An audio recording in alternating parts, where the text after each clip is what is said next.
Hi friends, welcome back to my channel. ಇವತ್ತಿನ ವಿಡಿಯೋದಲ್ಲಿ Belagavi DCC ಬ್ಯಾಂಕಲ್ಲಿ ಹುದ್ದೆಗಳು ಖಾಲಿ ಇರುವಂಥದ್ದು, ಯಾವ ಹುದ್ದೆಗಳು ಖಾಲಿ ಇದ್ದಾವೆ, ಎಷ್ಟು ಹುದ್ದೆಗಳು ಖಾಲಿ ಇದ್ದಾವೆ, ಕಂಪ್ಲೀಟ್ ಇನ್ಫಾರ್ಮೇಷನನ್ನು ಈ ಒಂದು ವಿಡಿಯೋದಲ್ಲೇ ತಿಳಿಸ್ಕೊಡ್ತಾ ಹೋಗ್ತೀನಿ. ಎಲ್ಲೂ ಕೂಡ ವಿಡಿಯೋವನ್ನು ಸ್ಕಿಪ್ ಮಾಡಬೇಡ್ರಿ, ಕಂಪ್ಲೀಟಾಗಿ ನೋಡಿರಿ. ಇನ್ನೂ ಕೂಡ ಯಾರೆಲ್ಲ ಸಬ್ಸ್ಕ್ರೈಬ್ ಆಗಿಲ್ಲ ಆದಷ್ಟು ಬೇಗ ಸಬ್ಸ್ಕ್ರೈಬ್ ಆಗಿರಿ. ಹಾಗೆ ಲೈಕ್ ಬಟನ್ ಕಾಣಿಸ್ತಾ ಇರುತ್ತೆ, ಲೈಕ್ ಮಾಡಿರಿ. ಲೈಕ್ ಮಾಡಿದ್ರಾ? ಬನ್ನಿ ಈಗ ಒಂದೊಂದಾಗಿ ನೋಡ್ತಾ ಹೋಗೋಣ. ಬೆಳಗಾವಿ ಜಿಲ್ಲಾ ಕೇಂದ್ರ ಸಹಕಾರಿ ಬ್ಯಾಂಕ್ ನಿಯಮಿತದಲ್ಲಿ ಈಗ ಹುದ್ದೆಗಳು ಖಾಲಿ ಇರುವಂಥದ್ದು. ಇಲ್ಲಿ ಹಲವಾರು ಹುದ್ದೆಗಳು ಖಾಲಿ ಇರುವಂಥದ್ದನ್ನು ನಾವು ಗಮನಿಸಬಹುದು. ಆ ಒಂದು ಹುದ್ದೆಗಳಿಗೆ ಅವರು ಅರ್ಜಿಯನ್ನು ಕರೆದಿರುವಂಥದ್ದು. ಒಟ್ಟು 104 ಹುದ್ದೆಗಳು ಇಲ್ಲಿ ಖಾಲಿ ಇರುವಂಥದ್ದು. ಈ ಒಂದು ಹುದ್ದೆಗಳಿಗೆ ಆನ್ಲೈನ್ ಮುಖಾಂತರ ಅಪ್ಲಿಕೇಶನನ್ನು ಅವರು ಕರೆದಿರುವಂಥದ್ದನ್ನು ನಾವು ಗಮನಿಸ್ಬೋದು. ಫಸ್ಟ್ ಒನ್ ದ್ವಿತೀಯ ದರ್ಜೆ ಗುಮಾಸ್ತರ್ ಅಂತಂದೇಳಿ ಒಟ್ಟು 83 ಹುದ್ದೆಗಳು ಇಲ್ಲಿ ಖಾಲಿ ಇರುವಂಥದ್ದು. ಈ ಒಂದು ಹುದ್ದೆಗೆ ಸ್ಯಾಲ್ರಿ ಎಷ್ಟಿದೆಯಪ್ಪ ಅಂತಂದ್ರೆ 53,150 ರೂಪಾಯಿ ಬೇಸಿಕ್ ಪೇ ಸ್ಯಾಲ್ರಿಯನ್ನು ನೀಡ್ತಾ ಹೋಗ್ತಾರೆ. ಅದಾದ ನಂತರ ಇಲ್ಲಿ ಹುದ್ದೆಗಳ ವರ್ಗೀಕರಣವನ್ನು ನೋಡೋಣ. ಪರಿಶಿಷ್ಟ ಜಾತಿಯವರಿಗೆ 12 ಹುದ್ದೆಗಳು, ಪರಿಶಿಷ್ಟ ಪಂಗಡದವರಿಗೆ 3 ಹುದ್ದೆಗಳು, ಪ್ರವರ್ಗ 1ಗೆ 4 ಹುದ್ದೆಗಳು, ಪ್ರವರ್ಗ 2ಎಗೆ 12 ಹುದ್ದೆಗಳು, ಪ್ರವರ್ಗ 2ಬಿಗೆ 3 ಹುದ್ದೆಗಳು, ಪ್ರವರ್ಗ 3ಎಗೆ 3 ಹುದ್ದೆಗಳು, ಪ್ರವರ್ಗ 3ಬಿಗೆ 4 ಹುದ್ದೆಗಳು, ಸಾಮಾನ್ಯ ಅಭ್ಯರ್ಥಿಗಳಿಗೆ 42 ಹುದ್ದೆಗಳು ಖಾಲಿ ಇರುವಂಥದ್ದು. ಒಟ್ಟು ಟೋಟಲ್ ಆಗಿ 83 ದ್ವಿತೀಯ ದರ್ಜೆ ಗುಮಾಸ್ತರು ಹುದ್ದೆಗಳು ಇಲ್ಲಿ ಖಾಲಿ ಇರುವಂಥದ್ದು. ಈ ಒಂದು ಹುದ್ದೆಗೆ ಕ್ವಾಲಿಫಿಕೇಷನ್ ಏನಾಗಿರ್ಬೇಕಪ್ಪ ಅಂತಂದ್ರೆ ಅಂಗೀಕೃತ ವಿಶ್ವವಿದ್ಯಾಲಯದಿಂದ BA, BSc, BCom ಯಾವುದಾದ್ರೂ ಒಂದು ಪದವಿಯನ್ನು ಹೊಂದಿರತಕ್ಕದ್ದು. ಈ ಒಂದು ಡಿಗ್ರಿ ಕಂಪ್ಲೀಟ್ ಆದರೆ ಸಾಕು, ಈ ಒಂದು ದ್ವಿತೀಯ ದರ್ಜೆ ಗುಮಾಸ್ತರು ಹುದ್ದೆಗೆ ಅರ್ಜಿಯನ್ನು ಸಲ್ಲಿಸಬಹುದು. ಅದಾದ ನಂತರ ಗನ್ ಮ್ಯಾನ್, ಇಲ್ಲಿ ಒಂದು ಹುದ್ದೆ ಖಾಲಿ ಇರುವಂಥದ್ದು. 47,650 ರೂಪಾಯಿ ಇವರಿಗೆ ಬೇಸಿಕ್ ಪೇ ಸ್ಯಾಲ್ರಿಯನ್ನು ನೀಡ್ತಾ ಹೋಗ್ತಾರೆ.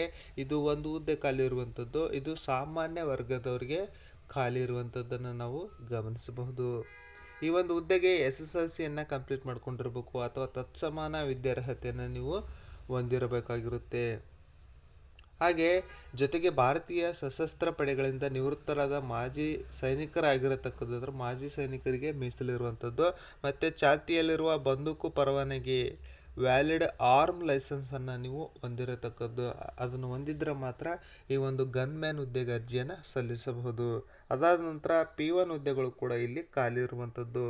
20 P1 ಹುದ್ದೆಗಳು ಖಾಲಿ ಇರುವಂಥದ್ದು. 42,650 ರೂಪಾಯಿ ಅವರಿಗೆ ಬೇಸಿಕ್ ಪೇ ಸ್ಯಾಲ್ರಿಯನ್ನು ನೀಡ್ತಾ ಇರ್ತಾರೆ. ಒಟ್ಟು 20 ಹುದ್ದೆಗಳು ಖಾಲಿ ಇರುವಂಥದ್ದು. SCಗೆ 3 ಹುದ್ದೆ, STಗೆ 1 ಹುದ್ದೆ, ಪ್ರವರ್ಗ 1ಗೆ 1 ಹುದ್ದೆ, ಪ್ರವರ್ಗ 2ಎಗೆ 3 ಹುದ್ದೆ, ಪ್ರವರ್ಗ 2ಬಿಗೆ 1 ಹುದ್ದೆ, ಪ್ರವರ್ಗ 3ಎಗೆ 1 ಹುದ್ದೆ, ಪ್ರವರ್ಗ 3ಬಿಗೆ 1 ಹುದ್ದೆ, ಸಾಮಾನ್ಯ ವರ್ಗದವರಿಗೆ 9 ಹುದ್ದೆಗಳು ಖಾಲಿ ಇರುವಂಥದ್ದು. ಒಟ್ಟು ಟೋಟಲ್ ಆಗಿ 20 P1 ಹುದ್ದೆಗಳು ಇಲ್ಲಿ ಖಾಲಿ ಇರುವಂಥದ್ದನ್ನು ನಾವು ಗಮನಿಸಬಹುದು. ಈ ಒಂದು ಹುದ್ದೆಗೂ ಕೂಡ SSLC ಅಥವಾ ತತ್ಸಮಾನ ವಿದ್ಯಾರ್ಹತೆಯನ್ನು ನೀವು ಹೊಂದಿರಬೇಕಾಗುತ್ತಾ. ಇಲ್ಲಿ ಸಾಮಾನ್ಯ ಸೂಚನೆಗಳನ್ನು ಕೊಟ್ಟಿದ್ದಾರೆ. ಈ ಒಂದು PDF ಅನ್ನು ಈ ವಿಡಿಯೋ ಡಿಸ್ಕ್ರಿಪ್ಷನ್ ಬಾಕ್ಸ್ನಲ್ಲಿ ನನ್ನ ಟೆಲಿಗ್ರಾಮ್ ಚಾನಲ್ ಲಿಂಕ್ ಕೊಟ್ಟಿರ್ತೀನಿ. ಆ ಒಂದು ಟೆಲಿಗ್ರಾಮ್ ಚಾನಲ್ ಲಿಂಕನ್ನು ಜಾಯ್ನ್ ಆಗಿರಿ. ಜಾಯ್ನ್ ಆಗೋದ್ರಿಂದ ಅಲ್ಲಿ ನಾನು ಈ ಒಂದು PDF ಅನ್ನು ಹಾಕಿರ್ತೀನಿ, ಡೌನ್ಲೋಡ್ ಮಾಡ್ಕೊಳ್ರಿ. ನೀಟಾಗಿ ಓದ್ಕೊಂಡು ನೀವೇನು ಮಾಡ್ಬೋದು, ಅಪ್ಲಿಕೇಶನನ್ನು ಸಬ್ಮಿಟ್ ಮಾಡ್ಬೋದು. ಹಾಗೆ ಈ ಒಂದು ಹುದ್ದೆಗಳಿಗೆ ಅಪ್ಲಿಕೇಶನ್ ಹಾಕ್ಬೇಕಂತಂದೇಳಿ ಯಾರೆಲ್ಲ ಇಂಟ್ರೆಸ್ಟೆಡ್ ಇದ್ದೀರಿ ನಮಗೆ ವಾಟ್ಸಪ್ ಮುಖಾಂತರ ಕಾಂಟ್ಯಾಕ್ಟ್ ಮಾಡಿರಿ. ನಾವು ಅಪ್ಲಿಕೇಶನನ್ನು ನಿಮಗೆ ಹಾಕಿ ಕೊಡ್ತೇವೆ. ಆನ್ಲೈನ್ ಮುಖಾಂತರ ಅಪ್ಲಿಕೇಶನನ್ನು ಸಬ್ಮಿಟ್ ಮಾಡಬೇಕಾಗಿರುತ್ತೆ. ಅಪ್ಲಿಕೇಶನ್ ಫೀಸ್ ಬಂದು ಪರಿಶಿಷ್ಟ ಜಾತಿ, ಪರಿಶಿಷ್ಟ ಪಂಗಡ, ಪ್ರವರ್ಗವನ್ನು ಮತ್ತು ಈ ಒಂದು ಅಭ್ಯರ್ಥಿಗಳಿಗೆ 500 ರೂಪಾಯಿ ಅಪ್ಲಿಕೇಶನ್ ಫೀಸ್ ಇರುತ್ತೆ. ಹಾಗೆ ಇತರೆ ವರ್ಗದ ಅಭ್ಯರ್ಥಿಗಳಿಗೆ 1,000 ರೂಪಾಯಿ ಅಪ್ಲಿಕೇಶನ್ ಫೀಸ್ ಇರುತ್ತೆ. ಹೆಚ್ಚಾಗಿ ಅಪ್ಲಿಕೇಶನ್ ಫೀಸ್ ಇಟ್ಟಿರೋದು ಬಹಳ ದುಃಖಕರವಾದಂತಹ ಸಂಗತಿಯಾಗಿರುತ್ತೆ. ಏನು ಮಾಡೋಕ್ಕಾಗಲ್ಲ. ಅಪ್ಲಿಕೇಶನನ್ನು ಯಾರೆಲ್ಲ ಇಂಟ್ರೆಸ್ಟೆಡ್ ಇದ್ದರೆ ಅವ್ರು ಮಾತ್ರ ಅಪ್ಲಿಕೇಶನನ್ನು ಸಬ್ಮಿಟ್ ಮಾಡಿರಿ. ನೆಕ್ಸ್ಟ್, ಈ ಒಂದು ಹುದ್ದೆಗೆ ಅರ್ಜಿಯನ್ನು ಸಲ್ಲಿಸೋದಕ್ಕೆ ಪ್ರಾರಂಭದ ದಿನಾಂಕ ಬಂದು 27/7/2026 ಪ್ರಾರಂಭದ ದಿನಾಂಕ ಆಗಿರುತ್ತೆ. ಅದೇ ರೀತಿಯಾಗಿ ಕೊನೆಯ ದಿನಾಂಕ ಬಂದು 27/8/2026 ಕೊನೆಯ ದಿನಾಂಕ ಆಗಿರುತ್ತೆ. ಅದೇ ರೀತಿಯಾಗಿ ಅರ್ಜಿ ಶುಲ್ಕ ಪಾವತಿಸಲು 27/8/2026 ಕೊನೆಯ ದಿನಾಂಕ ಆಗಿರುತ್ತೆ. ಕೊನೆಯ ದಿನಾಂಕದವರೆಗೂ ಕೂಡ ಕಾಯಕ್ಕೆ ಹೋಗ್ಬಿಡ್ರಿ. ಆದಷ್ಟು ಮುಂಚಿತವಾಗಲೇ ಅಪ್ಲಿಕೇಶನ್ನ ಸಬ್ಮಿಟ್ ಮಾಡಿರಿ. ಒಂದು PDF ಮಾಡಿ ನಿಮ್ಮ ಇಮೇಲ್ಗೆ ಹಾಕ್ಕೊಂಡು ಇಟ್ಕೊಂಡ್ಬಿಡ್ರಿ. ಇನ್ನೊಂದು ಪ್ರಿಂಟನ್ನು ತಗೊಂಡು ನಿಮ್ಮ ಹತ್ರ ಜೋಪಾನವಾಗಿ ಇಟ್ಕೊಂಡ್ಬಿಡ್ರಿ. ಹಾಗೆ ಲಿಖಿತ ಪರೀಕ್ಷೆ ಇರುತ್ತೆ, ಆಮೇಲೆ ಡಾಕ್ಯುಮೆಂಟ್ ವೆರಿಫಿಕೇಷನ್ ಇರುತ್ತೆ, ಇಷ್ಟೆಲ್ಲ ಇರ್ತದೆ.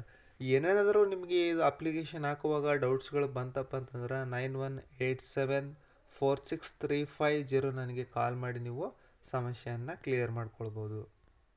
ಈ ಒಂದು ಹುದ್ದೆಗೆ ಡಾಕ್ಯುಮೆಂಟ್ಸ್ಗಳು ಏನೇನು ಬೇಕಪ್ಪ ಅಂತಂದ್ರೆ, ಡಿಗ್ರಿ ಆಗಿದ್ದರೆ ಡಿಗ್ರಿ ಸರ್ಟಿಫಿಕೇಟು, SSLC, PUC, ಅದಾದ ನಂತರ ಕ್ಯಾಸ್ಟ್ ಸರ್ಟಿಫಿಕೇಟು, ಅಂಗವಿಕಲ ಅಭ್ಯರ್ಥಿ certificate, rural medium, Kannada medium, ಗನ್ಮ್ಯಾನ್ಗೆ ರಿಲೇಟೆಡ್ ಪರವಾನಗಿ, ಆಮೇಲೆ ಆರ್ಮಿಯಿಂದ ರಿಟೈರ್ಡ್ ಆಗಿರುವಂತಹ ಡಿಸ್ಚಾರ್ಜ್ ಸರ್ಟಿಫಿಕೇಟು ಎಲ್ಲವನ್ನ ಇಟ್ಕೊಂಡು ನೀವೇನು ಮಾಡಬೇಕಾಗುತ್ತೆ, ಅಪ್ಲಿಕೇಶನನ್ನು ಸಬ್ಮಿಟ್ ಮಾಡ್ತಾ ಹೋಗ್ಬೇಕಾಗುತ್ತೆ.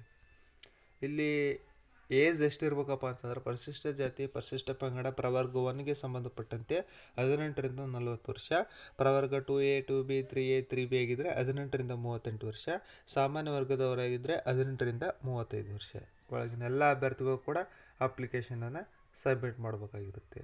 ಆಯ್ಕೆ ವಿಧಾನ, ಅವರು ಎಕ್ಸಾಮನ್ನು ನಡೆಸ್ತಾರೆ. ಎಕ್ಸಾಮಲ್ಲಿ ಯಾರು ಒಳ್ಳೆಯ ಅಂಕಗಳನ್ನು ಗಳಿಸ್ತಾರೆ ಅಂಥವ್ರಿಗೆ ಅವ್ರು ಏನು ಮಾಡ್ತಾ ಹೋಗ್ತಾರೆ, ಸೆಲೆಕ್ಷನ್ ಮಾಡ್ತಾ ಹೋಗ್ತಾರೆ. ಅದನ್ನು ನೆನಪಲ್ಲಿ ಇಟ್ಕೊಂಡು ಇವಾಗಲಿಂದಲೇ ನಿಮ್ಮ ತಯಾರಿಯನ್ನು ಶುರು ಮಾಡ್ಕೊಳ್ಬೇಕು. ಹಾಗೆ ಈ ಒಂದು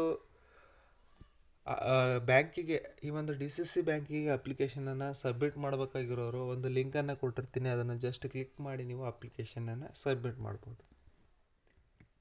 ಆದಷ್ಟು ಈ ಒಂದು ವಿಡಿಯೋವನ್ನು ನಿಮ್ಮ ಸ್ನೇಹಿತರಿಗೆ, ನಿಮ್ಮ ಫ್ಯಾಮಿಲಿಯವರಿಗೆ ಶೇರ್ ಮಾಡಿರಿ, ಲೈಕ್ ಮಾಡಿರಿ, ಹಾಗೆ ಸಬ್ಸ್ಕ್ರೈಬ್ ಆಗೋದನ್ನು ಮಾತ್ರ ಮರಿಬೇಡ್ರಿ. ಎಲ್ಲರಿಗೂ ಕೂಡ ಗುಡ್ ಲಕ್.